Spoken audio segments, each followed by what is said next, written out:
Nous allons maintenant procéder à l'attribution d'un docteur honoris causa de l'Université du Québec sous l'égide de l'Université du Québec en Outaouais. J'invite M. Jean Robert, tout en restant à sa place, à se lever et j'invite le recteur, M. Denis Harrison, à prendre la parole.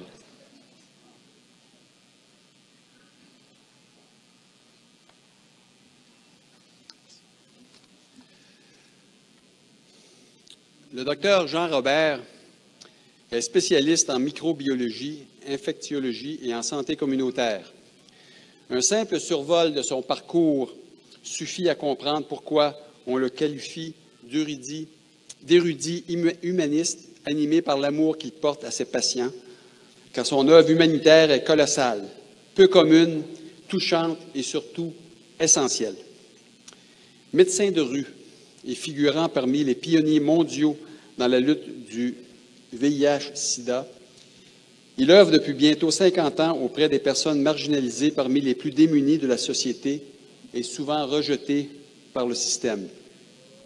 Qu'elles soient toxicomanes, prostituées, sans-abri ou infectées par le VIH ou l'hépatite C, il les soigne, mais surtout, il les écoute. Son passage d'une année dans un sanatorium pour soigner une tuberculose à mi-chemin de ses études en médecine et à une époque où cette maladie était associée à la pauvreté, s'est avéré un moment décisif dans sa façon de voir les patients. Il prône depuis une approche centrée sur l'écoute des patients et sur l'humanisation des soins médicaux.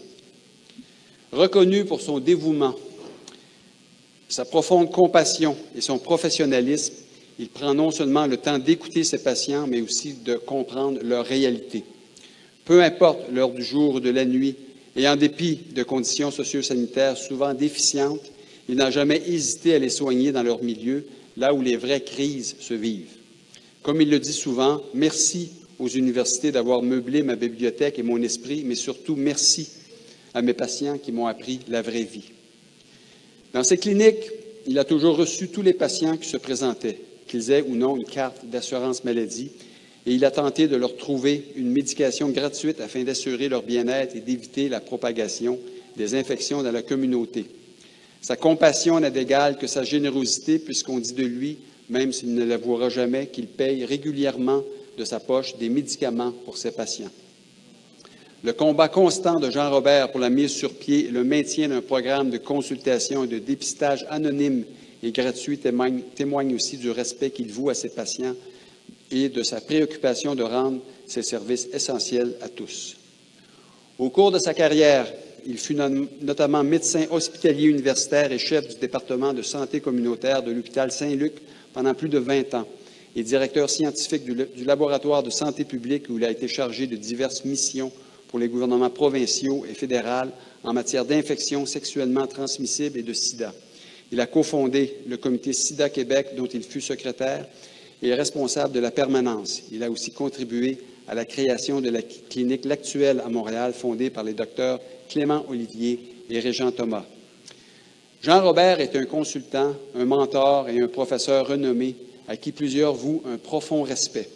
Passionné de l'enseignement de la médecine et soucieux de transmettre son expertise et de réduire les préjugés à l'égard des patients aux besoins différents, il a notamment été professeur agrégé de clinique à la Faculté de médecine de l'Université de Montréal. Il a formé la plupart des médecins francophones de Montréal ayant travaillé auprès des clientèles vulnérables atteintes du VIH-Sida durant les années 80 et 90. Depuis plus de 30 ans, ce médecin d'exception joue aussi un rôle prépondérant dans les Laurentides. Il a été médecin hospitalier et directeur des services professionnels et hospitaliers à l'Hôtel-Dieu de Saint-Jérôme et il agit toujours comme médecin conseil en infectiologie communautaire pour le Centre intégré de santé et de services sociaux des Laurentides. En 2001, il a fondé à Saint-Jérôme une clinique d'infectiologie communautaire sans but lucratif, le Centre Sida Amitié. Cette clinique unique en son genre apporte soins, aide et soutien aux personnes touchées par le VIH-Sida et les hépatites virales et veille à sensibiliser, dépister et éduquer la population des Laurentides. Partie prenante de tous les combats pour transmettre ces enseignements et assurer le mieux-être des personnes vulnérables, il a tracé sa marque au niveau international en prenant part à de nombreux comités internationaux et à de nombreuses missions à l'étranger, notamment pour le compte de l'Organisation mondiale de la santé et de l'Institut Pasteur de Paris. Il a entre autres été professeur invité pendant près de 26 ans au département de santé tropicale de l'Université de Paris 7 et il a enseigné en Martinique, en Nouvelle-Calédonie, en Russie, en Pologne, au Maroc, en Tunisie, au Rwanda, au Vietnam et au Pérou. Le docteur Robert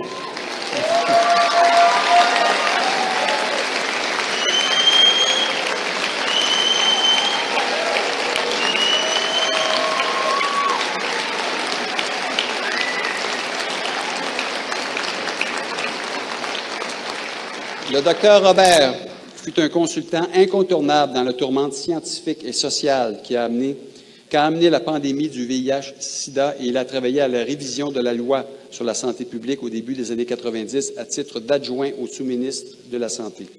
Au début des années 2000, il était l'un des médecins qui traitait annuellement le plus de personnes vivant avec le virus de l'hépatite C au Canada. Il a publié de nombreux articles scientifiques et participé à la rédaction d'une trentaine d'ouvrages sur les maladies infectieuses et les stigmates associés à la maladie. Au cours de sa carrière, il s'est vu remettre à 2 reprises le prix Médecins de cœur et d'action de médecins francophones du Canada et de l'actualité médicale en 1995 et 2010. Il a été honoré à plusieurs autres reprises pour l'excellence de son enseignement. Malgré son âge vénérable, il pratique encore la médecine avec passion, 3 jours par semaine. Il offre toujours de la formation et demeure un interlocuteur incontournable quand il est question de santé publique. L'Université du Québec en Outaouais est honorée de pouvoir décerner un doctorat honoris causa à M. Jean Robert en reconnaissance de sa carrière remarquable marquée sous le sceau de la bonté et de la générosité et son apport fondamental à la communauté.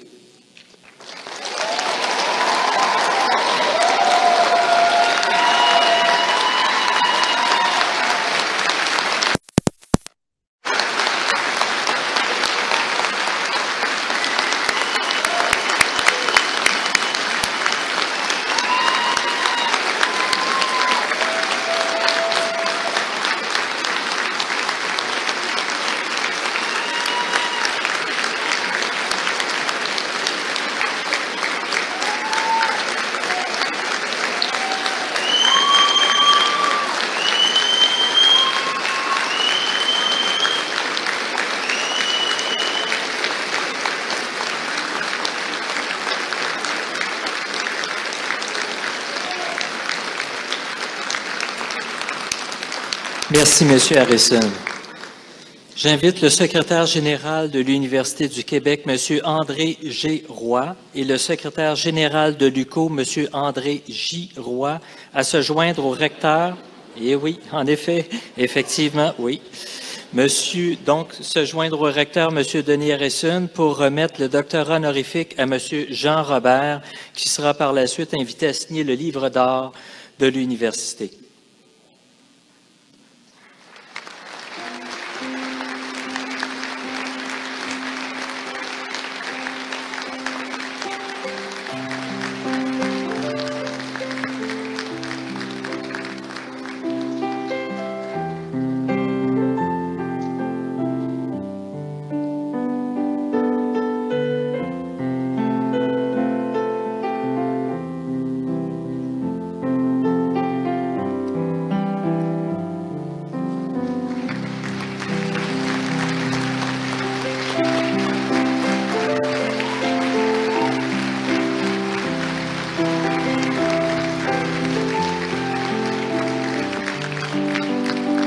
J'invite maintenant M.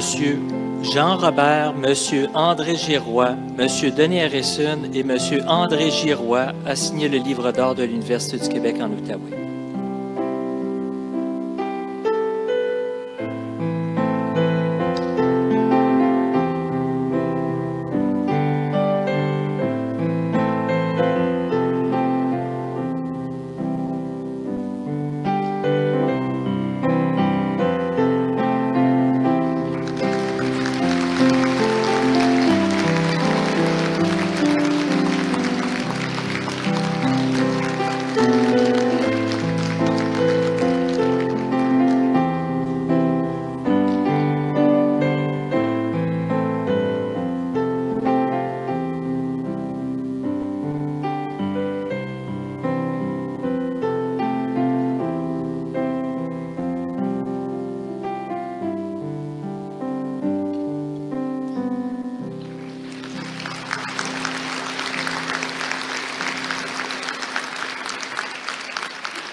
J'invite M. Jean Robert, docteur honoris causa, à prendre la parole.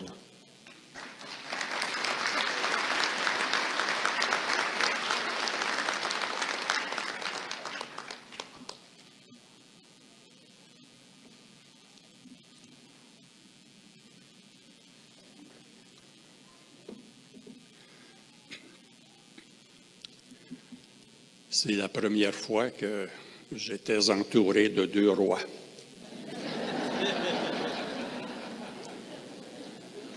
Et je ne suis pas le pape.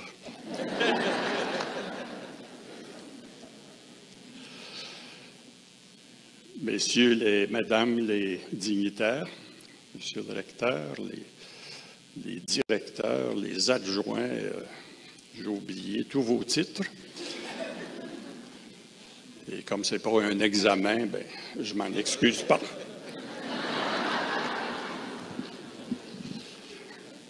Quand j'ai reçu mon premier diplôme universitaire de baccalauréat SR, j'aurais dû planifier que près de 60 ans plus tard, je recevrais un doctorat honoris causa. J'ai manqué mon coup, pensais-je, mais je me reprends. D'autant plus que le Collège Sainte-Marie, où j'ai fait mes études, a donné naissance à l'Université du Québec. Donc, c'est presque un 2e diplôme que je reçois de cette université. On a mentionné tantôt que j'avais choisi de faire beaucoup de choses. Je vous avouerai bien honnêtement que je n'ai rien choisi.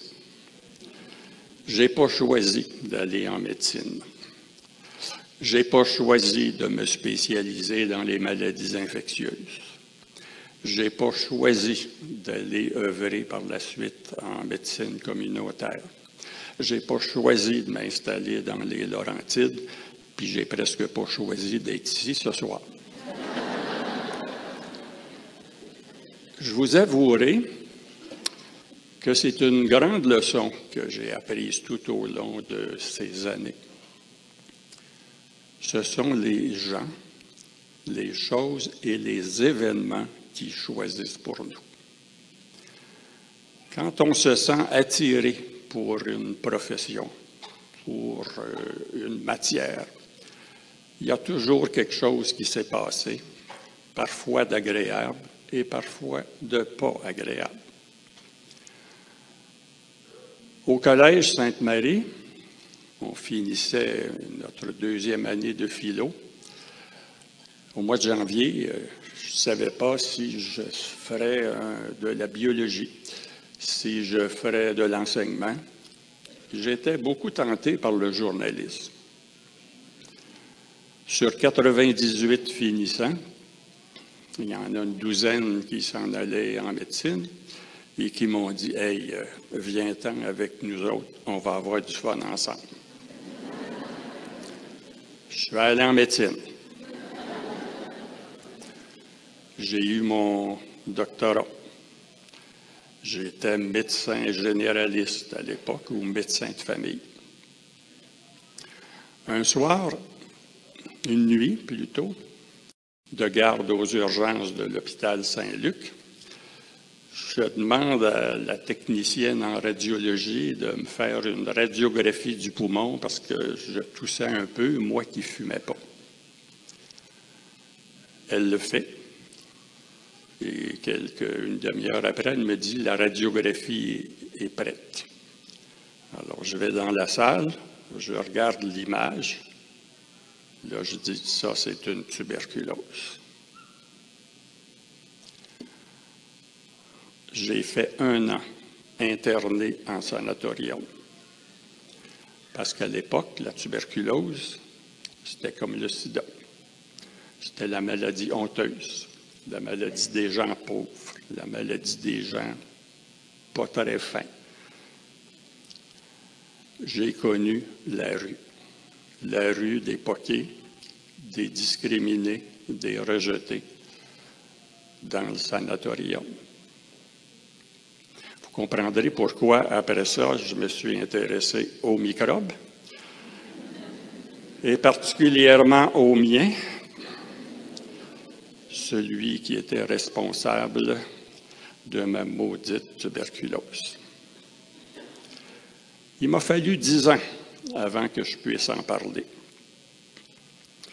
Jusqu'au jour où le directeur général de l'hôpital, je faisais déjà 8 ans que j'exerçais, il me dit « Ah, tu as le don d'organiser des choses, il me semble que tu devrais t'occuper de l'implantation du réseau de santé communautaire et du département de santé communautaire de Saint-Luc. » J'ai dit « Hey, non, non, non, je ne veux pas abandonner le soin aux malades. » Ah, ils sont revenus à la tâche. Puis j'ai dit non. Puis ils sont revenus à la tâche. Et j'ai dit non. Puis là, j'ai un de mes confrères de classe qui était devenu psychiatre, avec qui j'étais proche. Il me dit, écoute, tu devrais au moins aller essayer. Ben, j'ai dit, OK, je vais aller essayer 6 mois à 70% du temps et du salaire. Le restant, je soigne des patients. Je suis allé. J'ai essayé 6 mois. Je suis resté 20 ans.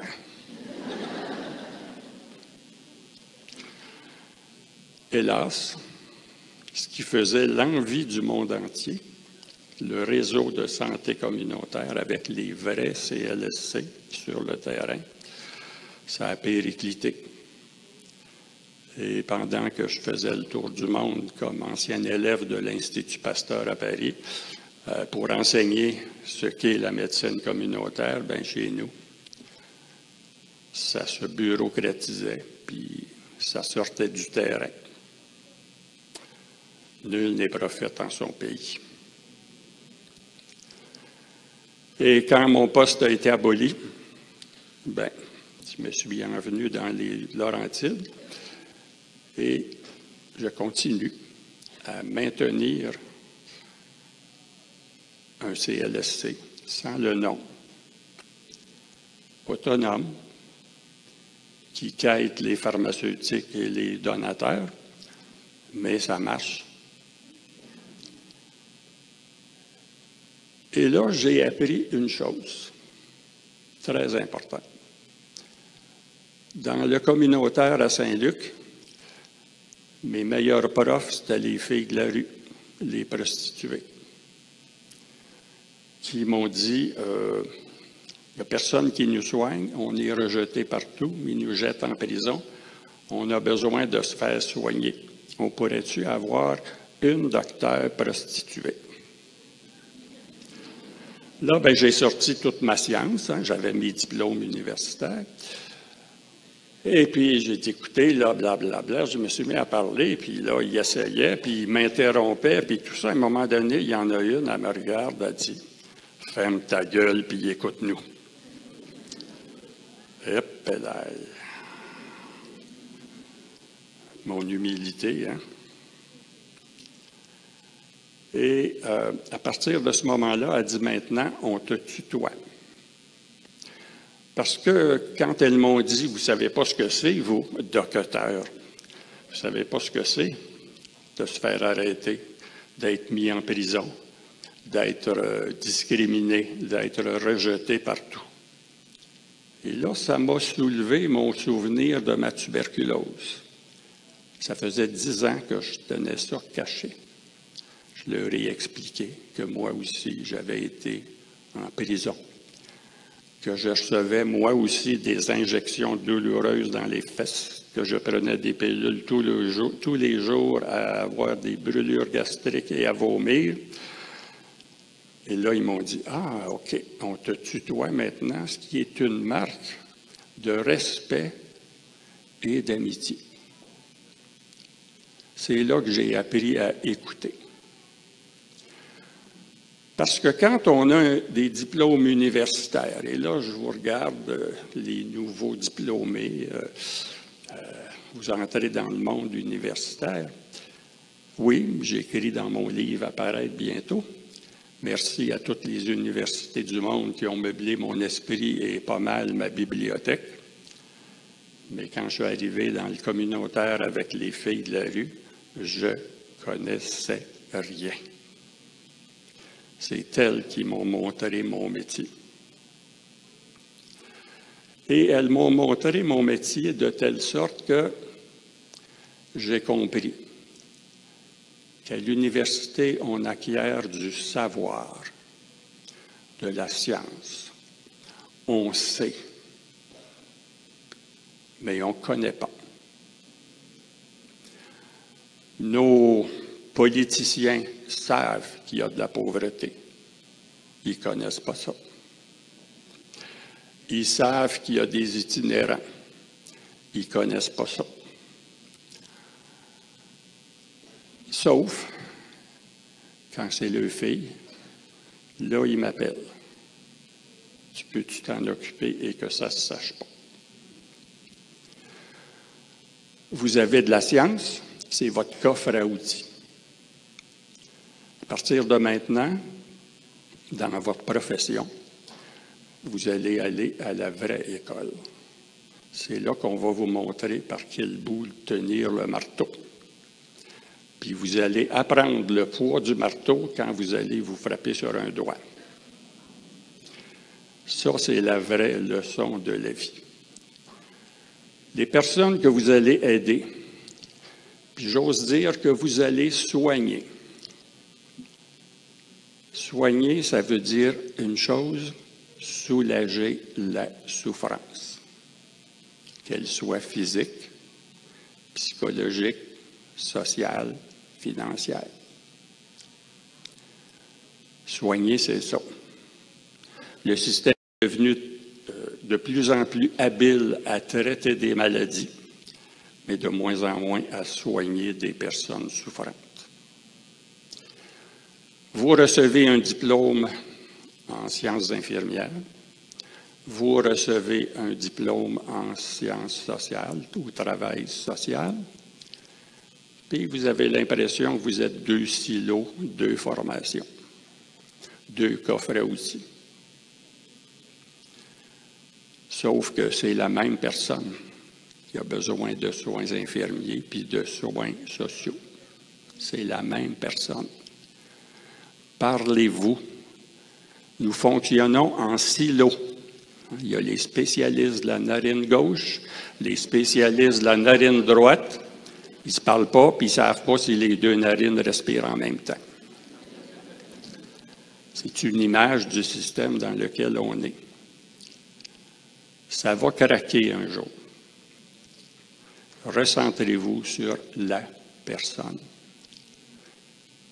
l'humain. Si j'ai un mot qui définit nos structures, c'est non seulement la déshumanisation extrême, mais il y a aussi de l'inhumanité, genre de pression pour pas que vous exerciez votre humanisme. On mesure l'inefficacité du système qui décroche de la réalité. C'est pas long, hein, ça prend 6 mois. Alors, on mesure l'inefficacité du système qui décroche de la réalité dans sa propension à tout ramener à des normes, à publier des protocoles, à élaborer des questionnaires où année après année, on rajoute des questions. C'est de la déshumanisation. Ce qui va sauver le système, il faut le réhumaniser. Et ça, c'est vous autres qui allez être en place pour faire ça. Ayez toujours conscience que vous aidez des personnes, que vous les soignez, que vous soulagez leur souffrance. Oui, les toxicomanes. Oui, les itinérants. Bien, ceux que vous voyez, là, j'ai des nouvelles pour vous. C'est juste ceux qui ne sont pas morts. C'est des résilients, des combattants qui ont survécu à des tas de misère, de difficultés et de souffrances. Ce sont des humains. Il faut les écouter, puis il faut apprendre à leur contact de façon humble et humaine. Je vous souhaite une carrière éclatée. Soyez attentifs aux événements et aux choses.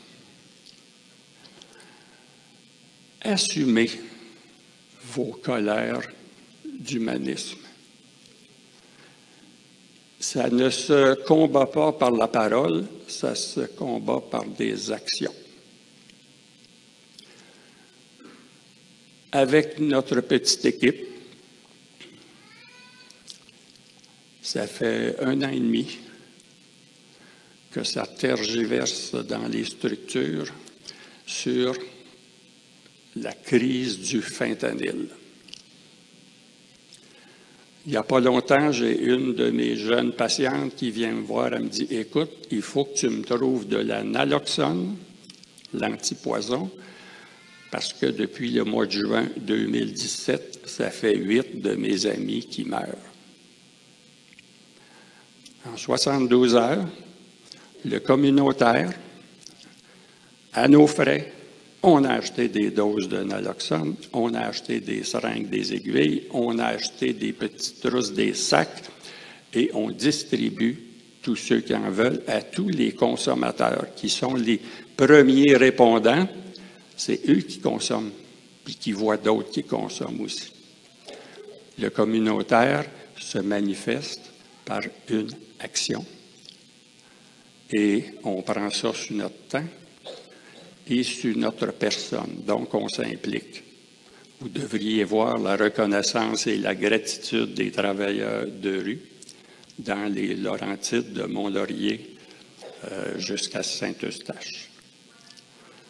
Alors, c'est un des exemples, des nombreux exemples que j'ai vécus dans ma carrière et qui me confirme que c'est l'esprit communautaire qui va sauver le système qui est en décrépitude et qui est dans une phase de déshumanisation extrême, qui fait souffrir des tas de gens, y compris les personnes qui travaillent dans le système.